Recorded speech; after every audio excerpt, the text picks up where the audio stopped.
The rise in digital is unimaginable. The new normal world encourages customers to adopt digital buyings, but a set of customers look for an expert explanation before buying over a few clicks on the screen. So in this scenario, how are CEOs building phygital model to reach out to the masses? In this panel, CEOs will deep dive into the operational and distribution changes in phygital world. So Amol Dete, editor ETBFSI, who will discuss with the best minds from the industry. Over to you, Amol.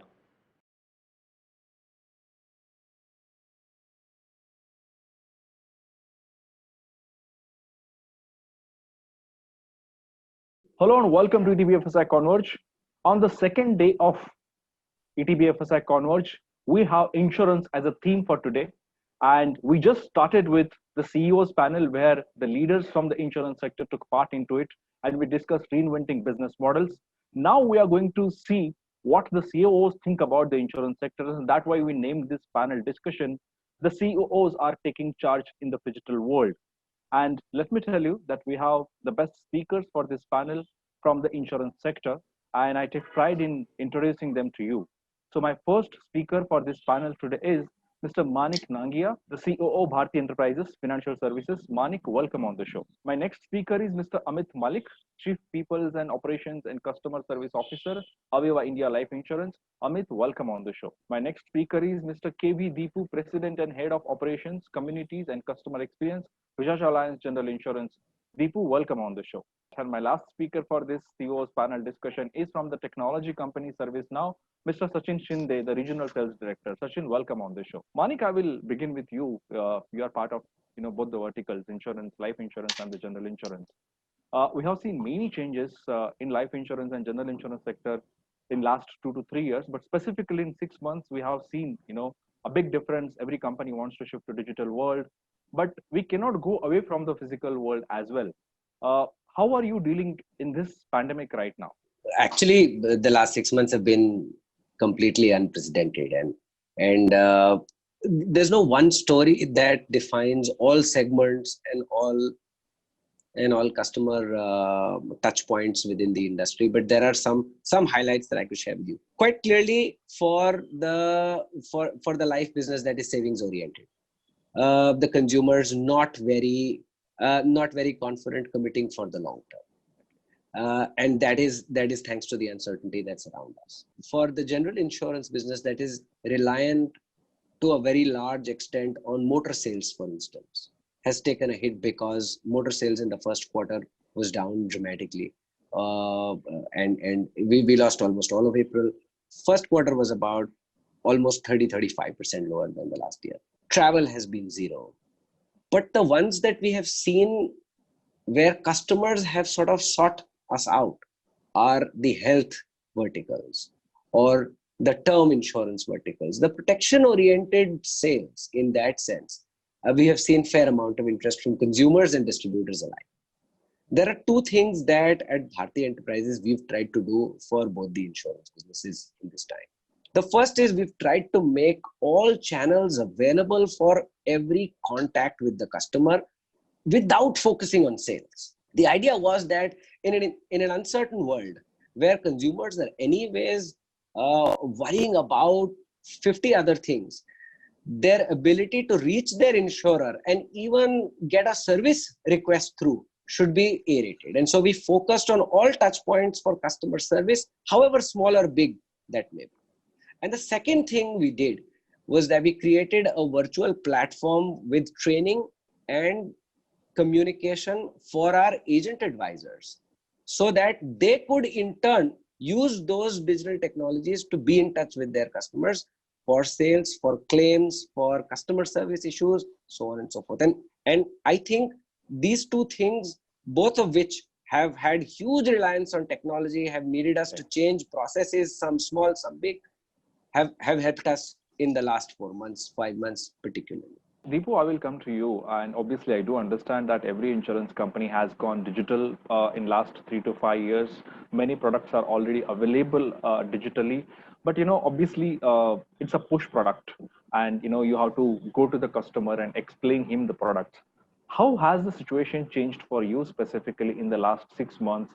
how has the buying changed for the customers in last 6 months? Manik mentioned that there is some uptick in the health, but how have you witnessed the last 6 months? Good question, Amol. You rightly said, insurance is a push product. So what we did from a digital perspective and what we have been doing for a long time is to basically enable our intermediaries. Right. Technology will not replace intermediaries. Technology can enable intermediaries. So we have given them, tools by which they can issue policies on their own. They can basically carry out simple endorsements to policies, and they can, raise requests for claims. So coming to a second question, which is in terms of, how the landscape has changed. I think Manik was right in terms of the fact that if you look at motor sales, which is the biggest pool in insurance today, obviously had an impact because of the dip in motor sales initially. But if you look at the way the market is evolving in motor now, you're basically seeing two broad trends. If you look at the ride-sharing segment, right, which basically impacted motor sales heavily, that segment is now coming back because people are wanting to buy their own vehicles, right? Primarily two-wheelers and smaller cars. The bigger ones, which are more the nature of discretionary spending, we'll have to wait for a while. Travel, again, like Manik said, is obviously off the charts now. Nobody's traveling, and therefore, the travel insurance business will obviously have to wait for a while. Health has certainly, seen an upsurge, but we'd like it to translate into, let's say, people queuing up to buy insurance, right? It is yet to hit that stage, right? In terms of people, there's a huge interest in buying it, right? But it has to translate into the conversion of the entire demand, into actual sales. But yes, it is certainly on the upswing. We're also seeing, interest in other lines such as, property insurance. So that's how, the landscape is evolving. And overall, if you see from a customer perspective, this industry has been relatively unscathed. I'm using the word relatively because if you look at a lot of other sectors, they've been heavily impacted. Insurance is mandatory. Insurance is essential. People have to take care of their health. So I guess, slowly things are coming back to normal. That's an important point, that slowly things are coming back to normal. In fact, people are looking for that normal world. Amit, I will come to you and would like to know what is actually happening in the life insurance sector. Obviously, we've seen changes in motor insurance, specifically for general insurance. Health is somehow picking up because people have realized the need of health. But in life insurance, obviously, term insurance is an important product, but most of the revenue comes from the traditional products. So how are you dealing with the current scenario, specifically when the situation has drastically changed? I'll start by adding on to what Deepu said, on the push. And I think that's very interesting from an insurance standpoint. And I wanted to add on there, as I look at it, I always think that pre-COVID, there was a lot of awareness and interest in insurance. But I think the COVID has led to a desire to take insurance being there. And all of us are now waiting that that desire converts into action. And the consumer starts to say, I want insurance, rather than all of us trying to push insurance. Because at least it becomes a semi-pull product rather than a full pull product. And I think that's the point of arrival that a lot of us in insurance companies wait for as to when that would happen. From a life insurance standpoint, I think like Manik also touched earlier, people are now talking about saying, everyone's looking at protection because that's come to the fore. And that's something that the consumers are wanting to. And like you said, but I think more than protection, it's about guaranteed. The guaranteed products that are there. If you look at a consumer today, across spectrum, whether it's insurance or wherever, the customer, as I say, it is in a 2W category, which is wait and watch. So they are waiting and watching as to how things kind of turn out. So there are two parts to the customer. The new customer specifically wants the guaranteed product, wants to know what is it at the end of it that I'm going to get, whether it is Trop, whether it is other guaranteed products, traditional, or whether it is term. But from an existing customer also, there is this big dynamics that is playing up in life insurance. When COVID hit and when, as I said, the world come to a stop, a lot of time when this whole impression was that people would want to renew their insurance and, want to pay their premiums on time, there were two categories of customers that emerged. One, obviously, who were very, very worried and wanted to make sure that their premium got done. They were willing to pay premium before the due date so that at least they were safe and their families were safe. The other one is that category which I call where, people do insurance for investment. And that's the category that wanted to wait and watch and say, should I pay my premium or not? Should I wait now? Should I use the grace period? Should I even let the policy lapse for a year because I want to hold on to my money and see how best I can use it? Or I am not getting returns on my money from the market, and should I break my mutual fund to fund my insurance premium? I think that's the dilemma that life insurance has been in. And if you look at, ET did a story, I think a month back, which said 25% of consumers in India are wanting to hold back their premiums and not pay, which is an eye opener for a lot of us. So I think that's where the life insurance companies are. For us, actually, it's about saying, how do we reach the customer? Like every one of my colleagues said, make it digital and be able to communicate the customer of importance of renewing their premium and buying the insurance policy. I think that message becomes all the more important in COVID. Sachin, your views are important here because all the speakers are talking about digital, and digital is the revolution that is happening in the financial institutions. So my question to you, Sachin, is when insurance companies are going high on the digital innovation or digital adoption, you come from a technical background, technology background. Could you tell us what are the things that the company should take in mind in terms of adopting right technologies? Because in today's time we adopt one technology today and after a year it will be outdated because it's constantly evolving. So could you throw some light here? Sure, Amol. And I echo some of the sentiments which each of the panelists, whether it is Manik or Deepu or Amit, has presented. Is what I feel is that though they have been saying that insurance is a push product and you need to literally push your customers to buy those. But that's where I think we as a technology company can really help the insurance vertical. While all the organizations, if you see, are in some form or the shape, are moving to a digital workplace or a digital environment where they want to give an experience both for their customer as well as for their employees.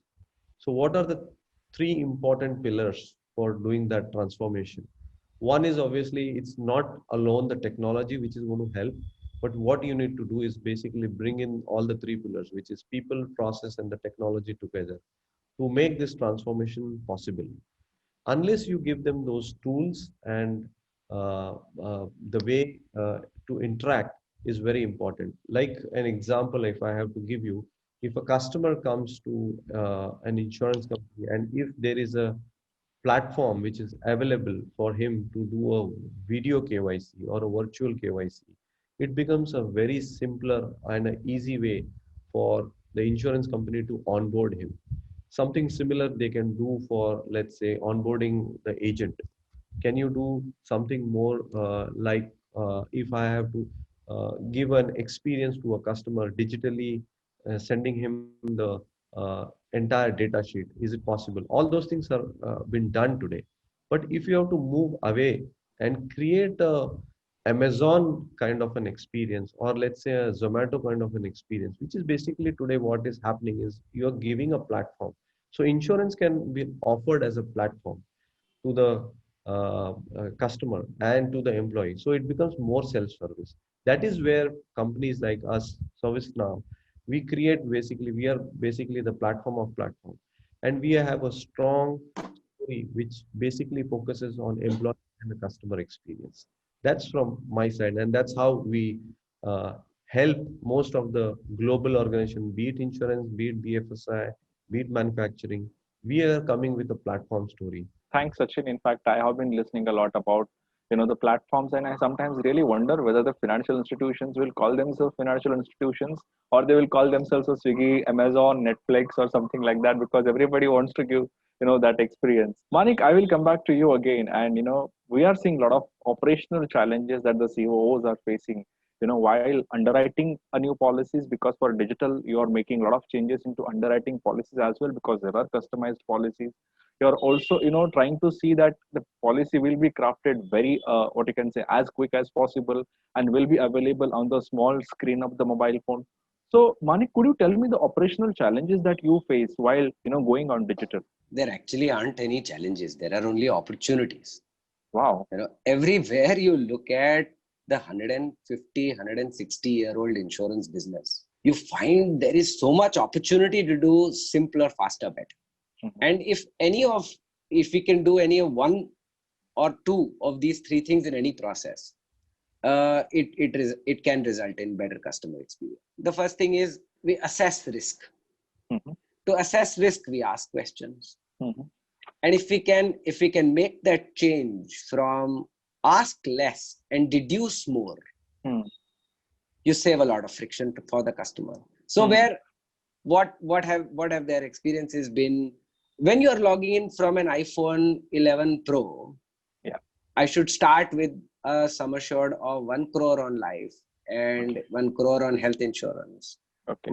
Automatically knowing that you belong to a certain income earning range and an income earning capacity, so on and so on. When you come in to me through a bank insurance tie-up and there is that connect, then on an average 28 to 30 fields out of the total 80 to 90 fields in a large life insurance proposal form actually can be picked up from every personal information that a bank has.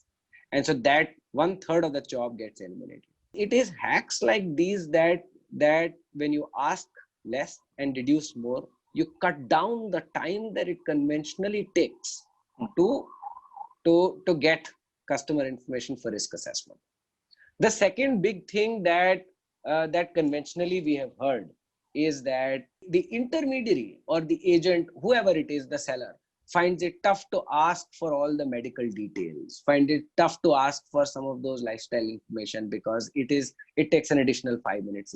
What we've tried to do now in our new journeys is in between the customer onboarding journey, there is a part that hops on to the customer and in a chat gamified manner directly asks the customers through their mobile phone some of these questions about smoking, drinking, other previous ailment history, so on and so forth. The moment you do that, there are two advantages to crossing that barrier. One, the seller's insistence on saying this takes a lot of time and so cut it down goes away. The other is that you're engaging the customer for accurate and honest disclosures about all past history, and we all know that is a much better way to onboard a customer because it is a contract of utmost good faith. When you put all of this together, the dominant part of the interaction of the customer, which is on the onboarding stage, if that can get simplified, a very large challenge that conventionally the insurance industry has faced gets resolved with digital. Okay. The only other challenge that potentially you could work on, that all of us together have to work on, is about simplifying terminologies. We have to start to speak to the consumer in plain English rather than legal terms or insurance abbreviations that otherwise the layperson doesn't understand. Yeah. There are a bunch of very, very smart insurtech startups in the US like Oscar, like Ladder, like Metromile, who are doing this phenomenally. And I think there is a very large lesson to be learned there to be able to directly engage with the customer in that sense.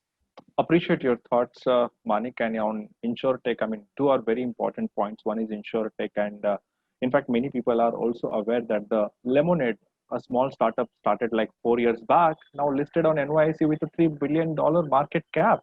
And if you look at the UI and UX of that particular company, they say that we sell the policy in 90 seconds and release the claim in 3 minutes. When I read this, I was looking at the abbreviations which Manik spoke about. That when I started covering insurance, I used to actually look at the dictionary.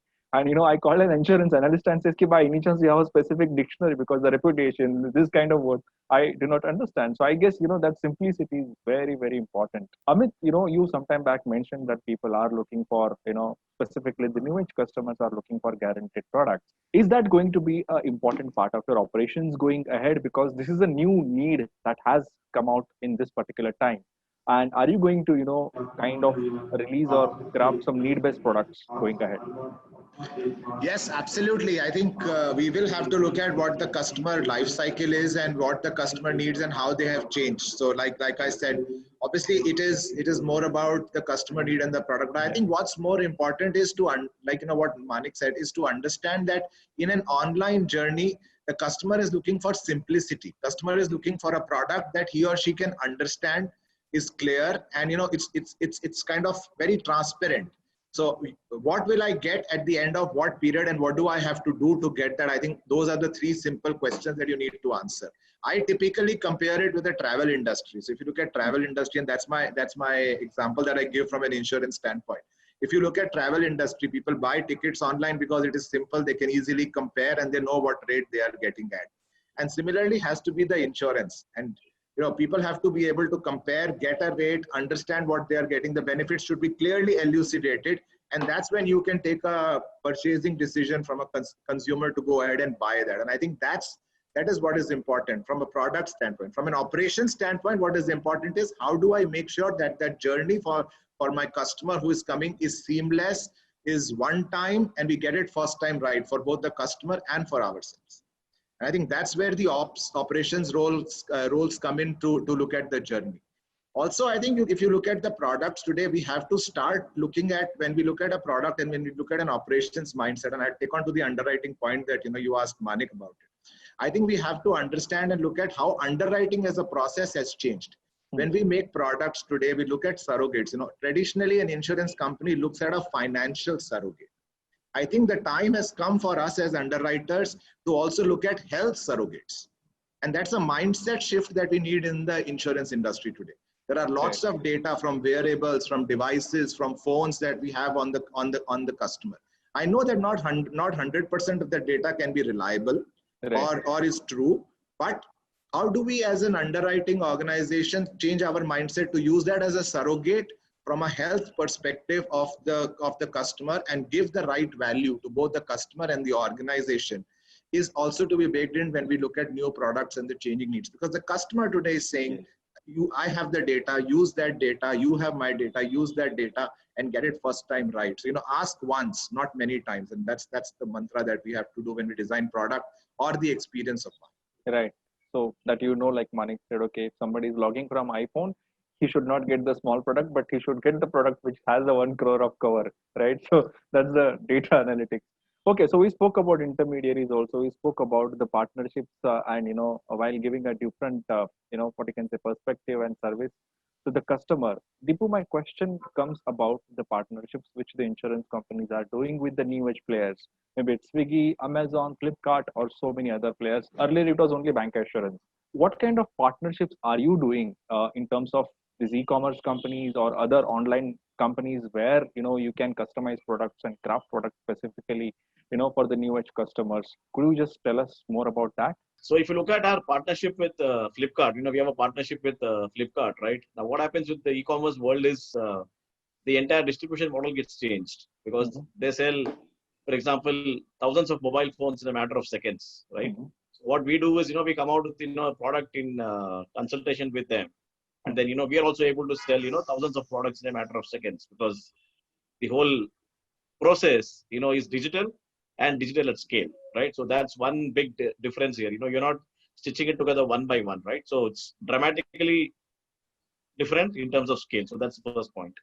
The second thing which we did was, for example, let's take mobile phones, right? So we basically figured out that a lot of people are wary of the screen because that is the most vulnerable part of the mobile. So we came out with a specific product, which basically protects the screen. And we also simplified the claim process, the same point that you made about Lemonade, right? About 90 seconds and 3 minutes. We simplified the entire claim process. So the product as well as the process, both were simplified. And happy to let you know that when we took an NPS on this one, the NPS was in excess of 90. So that's how, we were able to, revolutionize, the entire concept, be it the product or the process, for the new age customer in this new age distribution model. Interesting. Sachin, again, I will come to you and maybe if you could add more on the technology perspective, because, when the insurance companies are talking to provide end-to-end digital solutions, everybody is using data and analytics now. That is obviously the part of every business. But going ahead in insurance companies, to make the best or world-class companies, what kind of technologies do you think insurance companies should use or, the global companies are adopting, which can be beneficial for the insurance business? So basically, if you look at what I suggest is basically it's a 5-step approach. Okay. The first approach is make the future ready IT foundation, which is completely digital. Right. Today, what happens is that it is more or less, if you look at most of the organizations, it's still manual somewhere and it is broken. The minute it is broken, there is a lot of manual intervention and there are a lot of handoffs. So when the handoffs happen, there are a lot of mistakes. And then probably then you have the maker checker kind of solutions available, or you have to go manual way to find out that. So how do you do that? Basically do an end-to-end digital journey for the process of either a customer or the employee. So there is no manual intervention at all. That's the first step. The step two is that create a consumer grade service model. Hmm. Be it customer, be it employee. That has to be a consumer grade. The step three is that create a continuous monitoring for risk and compliance. So any leakage within the organization, outside the organization, whether you have a DSA, whether you have a third party agent who is carrying your data, how do you make it leakage proof so that it is not gone into any unauthorized people's hand? So how do you manage that? So basically managing the compliance and risk of the organization. The fourth point is that obviously these systems have been created over years. You cannot change your backend operations or the backend systems at all. How do you create a very smooth middle line, which is basically the system of action and keeping the system of records as it is. So you keep your insurance data as it is in your backend, don't touch it. Create a layer on top of that, which is basically interacting with the customer, the employees, and your agents, and giving a seamless experience. That's the fourth step. And the fifth step, which is nothing but a technology wrapper which is created, built on robotics and AI. So you basically put machine learning, AI on top of that, so that there is a lot of prediction. And the insurance agent, the employee, as well as the customer is using all those technology. And he's proactively getting information from the insurance company rather than he's been approached. Rather than being reactive, do a more proactive kind of selling approach. That's what is my point. I can see a lot of participants, are joining this conversation. Just a small request to each and every participants, you can please, like, comment or share the comments specifically about this panel discussion on social media with the hashtag ETBFSI Converge. Also, you can make comment or ask questions in the window that you see on the left side. Manik, taking cues from what Deepu said, and also you partly mentioned about the experience. What is important for every policyholder who's buying a policy is whether he's going to get a claim at right time and within that stipulated time frame is going to determine the success of every insurance company or that product. What is that you are going to do or you are basically doing at your company to make the claim process seamless and ensure that the customers are getting claim immediately, instantly, or if not immediately, instantly at the earliest? Three or four things. In the insurance business, all our moments of truth are red hot. When somebody is calling you for a claim, somebody in their family has died, or somebody is in the hospital. So the biggest thing, in my view, from a customer experience point of view, is empathy. It is easy to fall back on process and routine in the conversation that we have with the customer. And if we can empathetically deal with that moment, in my view, we would have done the biggest service back to humanity. And so we have a claims relationship manager approach and a claims handler approach for the life side of the business and the health side of the business.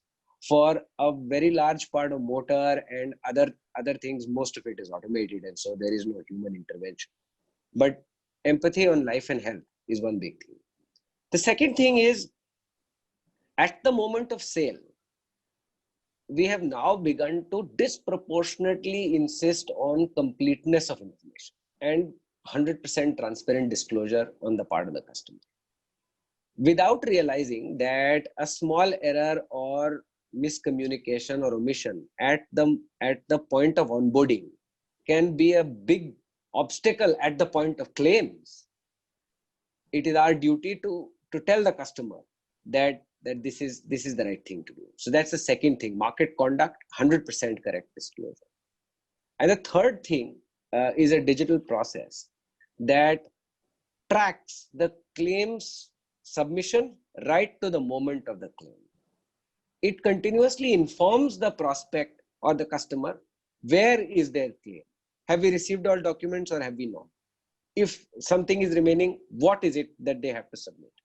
Once we have received it, it is with the claims team, with the underwriting team, with finance, and now the money has been wired into your account. We believe that this reassurance through the process of the claim is one of the most important parts of the customer experience. So net three things: good disclosure, so that we have 100% transparency. Okay.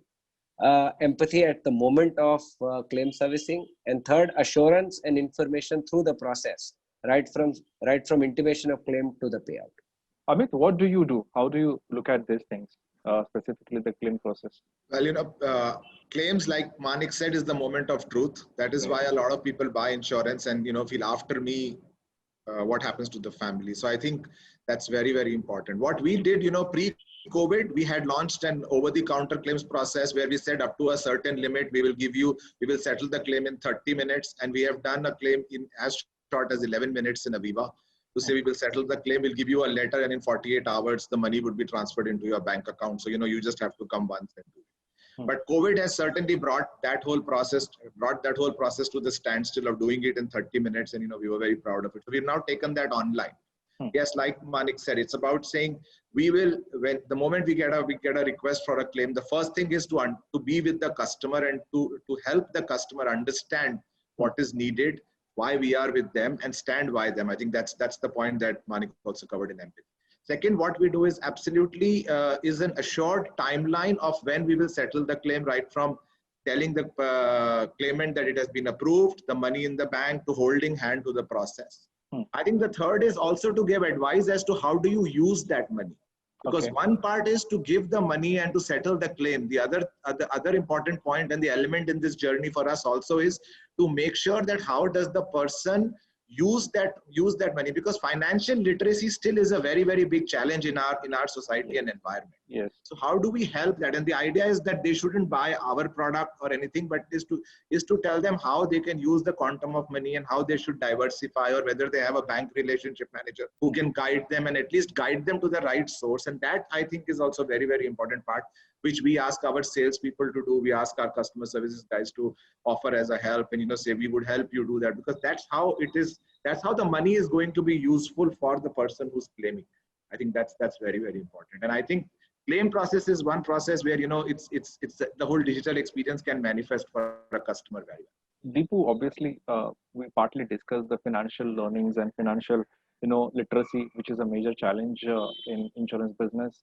The penetration is less also because of the financial literacy. And now when you're talking about digital, and you mentioned the new partnerships and, new adoption of digital that is happening at Bajaj Allianz, I would like you to tell me, that how much portion of your business specifically go on digital? Because considering the demography of India, still there will be many people who do not understand digital. Still there will be people who do not understand how smartphone functions work.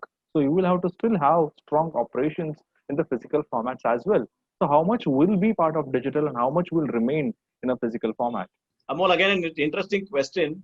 And I'll just, share some statistics, and some examples, which will tell you, how digital adoption has really picked up at scale. Now, what happened when the lockdown happened, right? It happened at very quick notice. And if you realize, call centers had to be shut down because people couldn't go to work, and obviously offices were shut. People are working from home. What we did at that time, we embarked on a massive communication blitzkrieg, and we informed all our customers about our digital options. We have an AI-driven bot, we have a mobile app, we have WhatsApp, and we have a host of other options. And I'm happy to let you know that even today, 70 to 80% of our customer servicing happens through our digital servicing modes. So which means customers have adopted, digital modes, during this entire period, right? As somebody said, there are decades when weeks happen, and there are weeks when decades happen. I think that's actually happened, during this period. The second thing is, during this period, our customer grievances, and it's a number which a lot of people are, actually astounded by. They actually fell by 90%. So which basically shows, that digital adoption, if done right, can actually make a difference to customers. The second thing is, you spoke about the fact that, we need to educate customers and we need to basically embark on, financial literacy. We basically launched an app exclusively in Indian languages, in Hindi, Marathi, and Kannada for farmers, because we are in the, in the crop insurance business. Now, this app, of course, being our app, it basically gave them basic insurance services. Apart from that, if you see, a lot of farmers also interact with the government. So it also allowed them, access to the government portal through our app. So it became a one-stop shop. And agriculture markets are typically characterized by information asymmetry because everything is not organized. So we gave them information on the weather. We gave them information on crop. We gave them information on pricing across various markets. We gave them crop diagnostics. The app picked up in a big way. The rating on the Play Store was at one point of time, it was 4.6. And we also received the Global EFMA Accenture Award for this app. So I just wanted to use these two examples to let you know that if done right, digital adoption, can really pick up pace, from a customer perspective. And it's not just urban India, but rural India as well.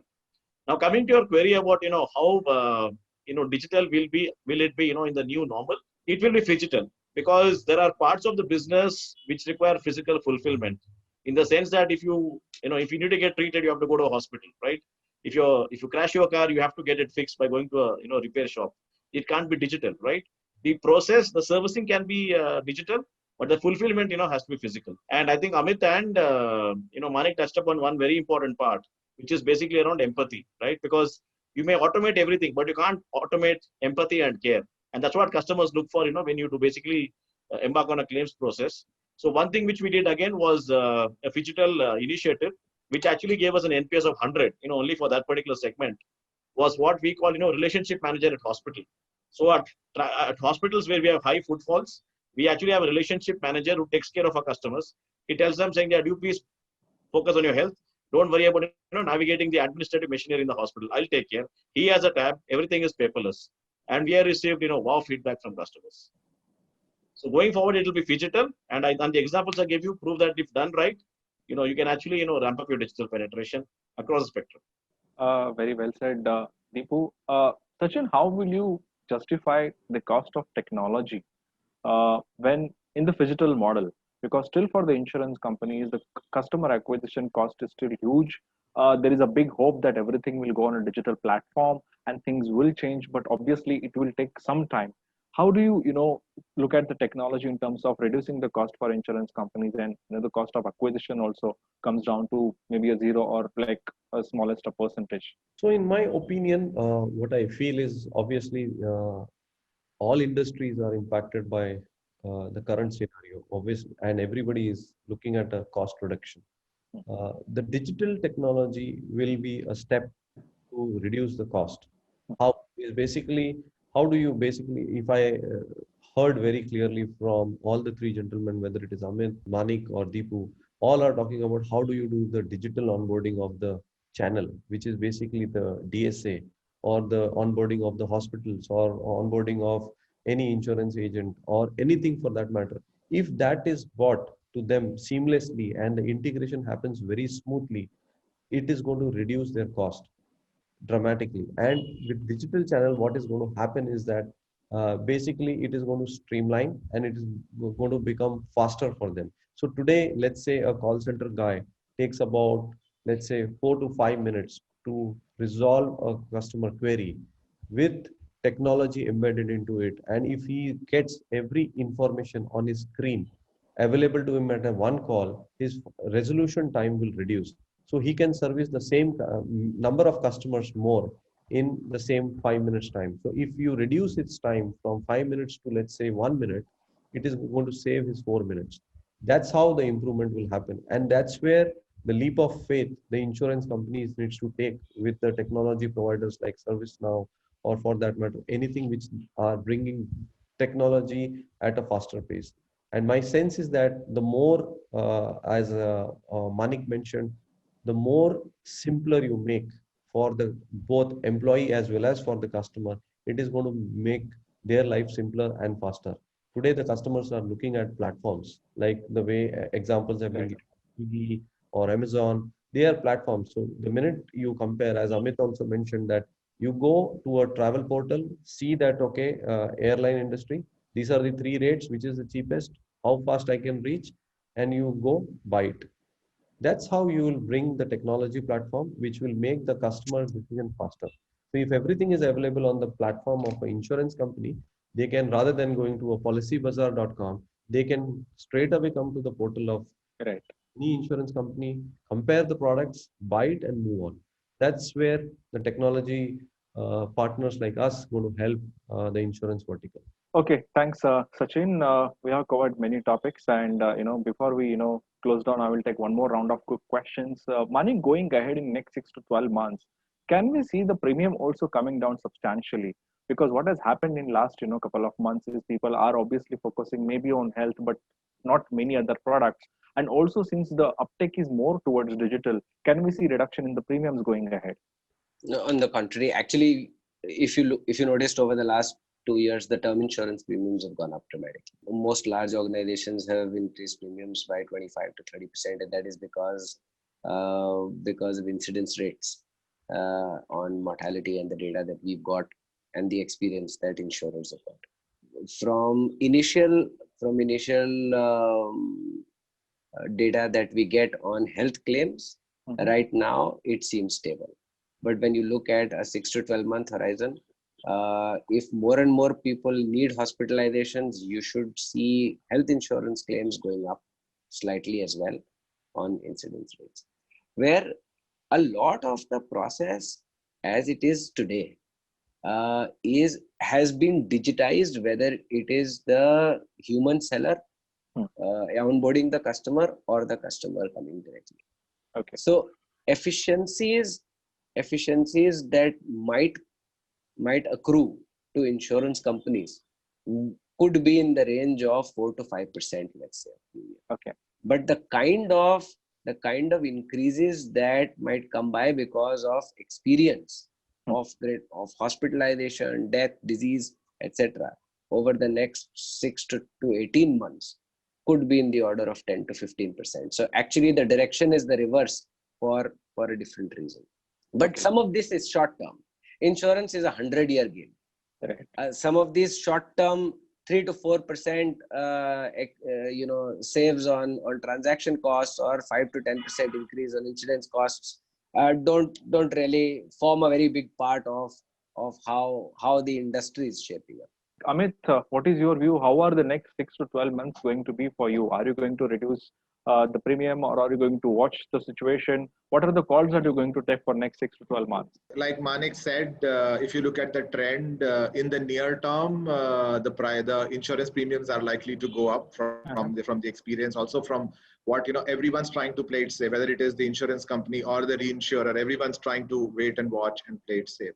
I think the efficiencies will come from a digital standpoint, which will take a lot more time to manifest itself. I think that's the first thing. But as long as the insurance companies focused on doing what is right for the customer, that has to be the key thing. We should do what is right for the customer first and put the customer at the center. So I think that's the key point, and that's the call that I think every call that anybody would take in an insurance company, Amol, is to keep the customer at the right and do what is right for the customer, whether it is giving the right product, whether it is creating a right product. And I actually see a lot of opportunity for insurance companies in near term to do short term products. The regulator is very keen. Regulator is now opening up to say, do some short term products. So, that could be a new game changer in the market that could come up, and a positive fallout of the pandemic that is there. So I think that's something, and their insurance companies, whoever gets off the block first, or first or second or third, gets an advantage from a customer mind share perspective. That could also translate into a long-term stickiness of the customer when you cross-sell another product after 18 to 24 months with the experience that you give. And that experience is the digital call that the organization would have to take. I think one has to step back, look at the whole organization from a product, experience, and the customer standpoint. And the three of these are the ones that would be very, very relevant in the next 18 to 24 months from an insurance standpoint, especially from a life insurance. Deepu, how do you see the general insurance companies, or what are you going to do at your company next 6 to 12 months? What kind of changes do you see? So, Amit, in the quest to keep it brief, I'll just touch upon one dimension. Yeah. I think from a customer perspective, the new frontier is going to be touchless. I think everybody is focusing on touchless UI UX because customers are very wary of touch today, right? You imagine an elevator today, right? Nobody wants to press the button, right? Either use your elbow, use a sharp object, right? So, for example, when customers walk into our branches today, right, there are no handshakes, there is no physical interaction, right? So we have given them QR codes. They scan QR codes, and they get the fulfillment done. So I think touchless UI UX is going to be the next frontier, with everything revolving around that. Okay, quite interesting. Have you started implementing at your company already? Yes, I mentioned to you about branches where when customers walk in, we use QR codes, and the other is we have also leveraged voice-based servicing in a big way. We were amongst the first ones to integrate with Alexa and Google Assistant when they were launched in India.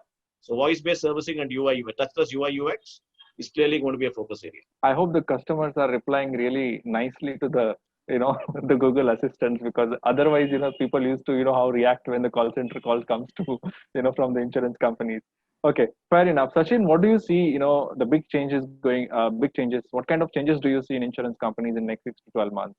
So, Amol, in my assumption is that probably all insurance agencies or other companies are going to be completely digital, at least in the space where they can automate the process. So whether it is people, customer, they're going to automate and make it more digital. They're going to standardize the back office process and make it more seamless and create a system of records or other system of action in between, and then probably move it to a more customer delight kind of an experience for their exist. As Amit mentioned, the customer is going to be the core or the focus point for them. So how do you delight that customer is very important for them, and that's where the customer is going to come back and buy more products from them. That's what my feel is. Okay. Good, Sachin. Thank you so much, Sachin. Thank you so much, Amit. Thank you so much, Manik. And thank you so much, Deepu, for sharing remarkable thoughts. Thank you so much for exploring, new ideas and predicting what is going to happen in next 6 to 12 months, specifically in the insurance sector, both in life and general insurance sector. So thank you so much, all of you. And dear participants, stay tuned for the terrific insights. We have more panels coming up today and learn more about the insurance. Thank you, gentlemen, for talking to ETBFSI Converge and joining us.